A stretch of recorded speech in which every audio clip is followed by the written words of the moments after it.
Take that as you win. We need to take a look. What is the Keystone Mastery that Froggen is running?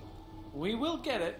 We will get there when we see it. AP NASA. So we're going to keep an eye on the animations and see if we can figure out which one it is. Koro in lane already. Anticipating Grasp with the Iron dying. I can't see that being any different.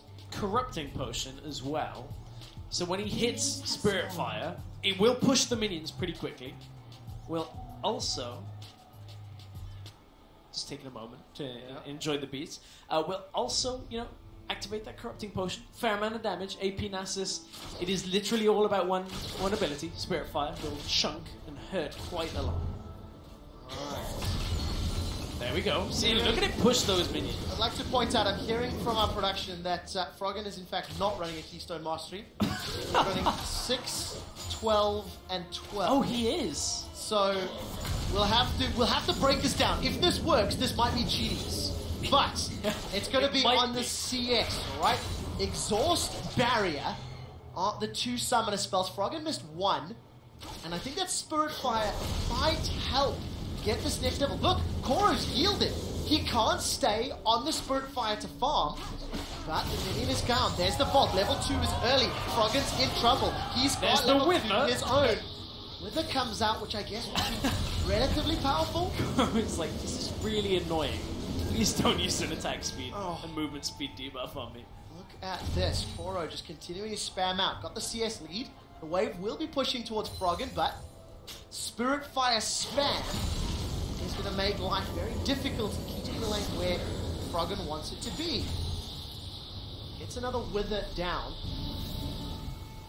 We need to see how this one's going to play out. Stress, what are you anticipating in terms of the mechanics of this matchup? We know the basics of Wither and Spirit Fire, but is Froggen going to get any CS here? I mean, only when he's got enough mana to land that Spirit Fire. You can see just how much damage, though, after the Wither in the minion line, Koro ends up taking. Took a good amount of damage. The trade was actually good for Froggen, but he is out of charges on that Corrupting Potion and out of mana, so Froggen's going to have to recall fairly soon. Alright, let's see. What is he going to pick up? Go Chalice. Go all in, Spirit Fire spam, and just keep pushing this way. I don't know, because then you're getting magic resist against a full physical damage champion. Yes, it gives him mana, but no extra real AP. The Wither is the peace out, I don't want to fight button. So we're never going to see him die. You're never going to... What's he going to do? Get to 99 CS, hope he got Q stacks on every single one of them, and try and one-shot Koro as Koro tries to win the game?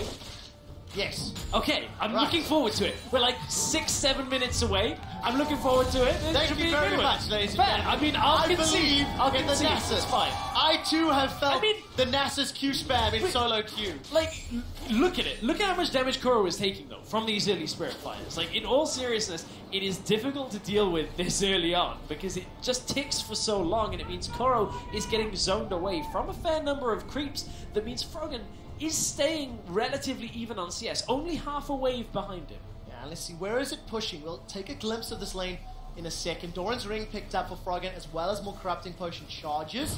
It's pushing away from Froggen until he can reset this at least. There was one extra minion in this wave. Get that Q stack! Oh, he didn't have it.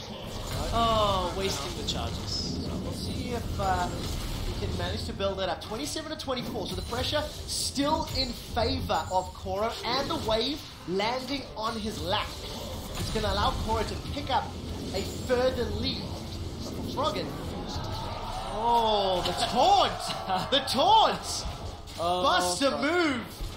Froggen says dance. But the bravado's costing him. He's still down in CS. He needs at least one additional wave. That first tick of Spirit Fire is hitting. That actually was the first stack that Froggen has got. He hasn't queued a minion until then. Well, crowd is absolutely loving the jams.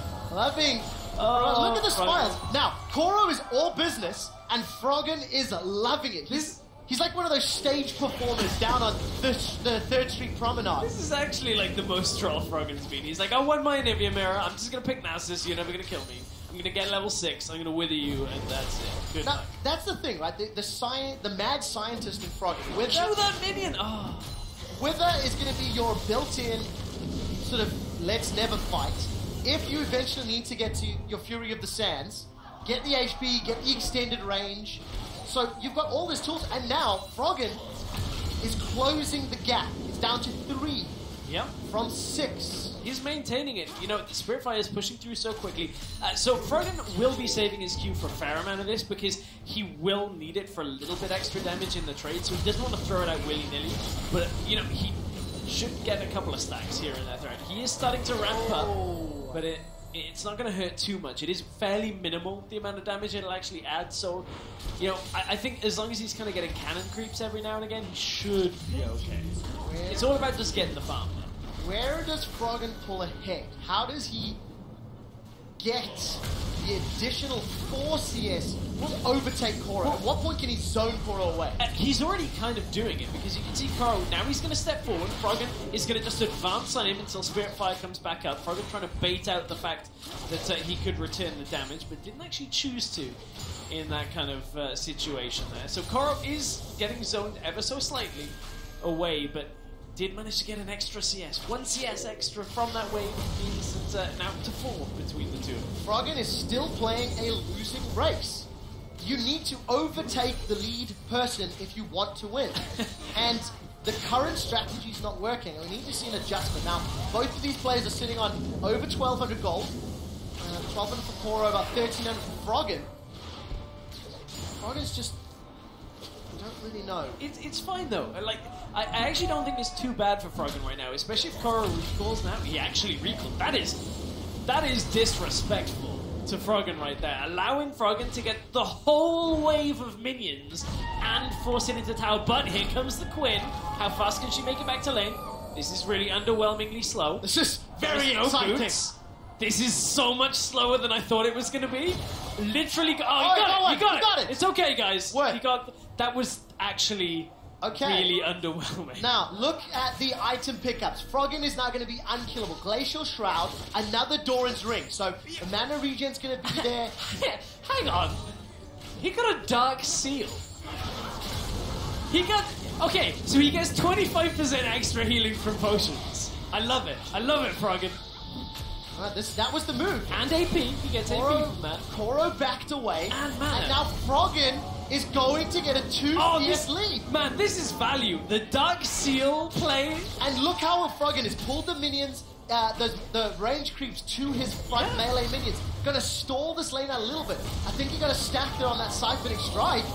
Froggen is now in the lead. AP Nasus. I mean, Quinn actually can't advance here when Froggen has all of his cooldowns up. Froggen has his ultimate too, and has exhaust and barrier. This is legitimately Froggen say, try and outfarm me. And you know, Koro is a whole wave behind. The recall in Vision may legitimately have lost Koro this match if he cannot somehow get Froggen away from the minion wave, which is near impossible with this setup that Froggen has.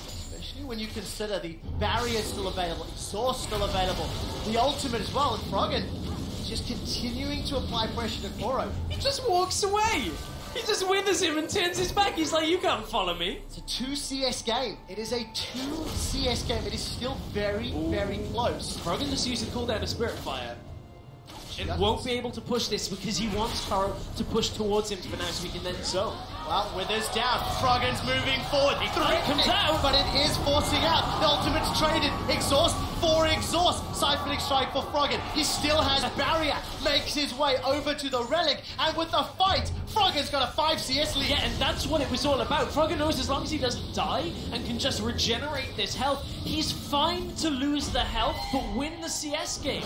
It's all about CS for Froggen right now. Koro has got no summoner spells and needs to get through the Wither and the barrier. He's bolted forward. The Siphoning Strike is not really that useful. And the Froggen. kills are great. Froggen's down to 110. And with the minions in front of Koro, he's going to take the lead. We're down to 11 CS for Froggen, 12 CS for Koro, and they will win the game. Careful, Koro. He actually just full went 1 CS from that wave in order to stop Froggen from recalling. He knows that as long as Froggen stays and can't farm with anything other than Spiritfire, Koro should be okay, but look at how quickly those minions are dying to the AoE from Froggen. 93 to 94. Koro's going to tie this up, and Froggen's got half of his mana bar. Needs to time this well. Spiritfire, he gets 2, he gets the 3rd. Koro doesn't have mana. He actually can't force Froggen off. If Froggen knows he's won it, he's nodding his head. All Froggen has to do is kill the 96. range creeps. He's going for the Spiritfire. Spiritfire's down. He's got 2. Froggen needs 1 more. He's The going health for the relic. health relic. It didn't kill the minion. Koro's on 97. Froggen, he needs the cooldown available. Roxy. He got it. He's done it.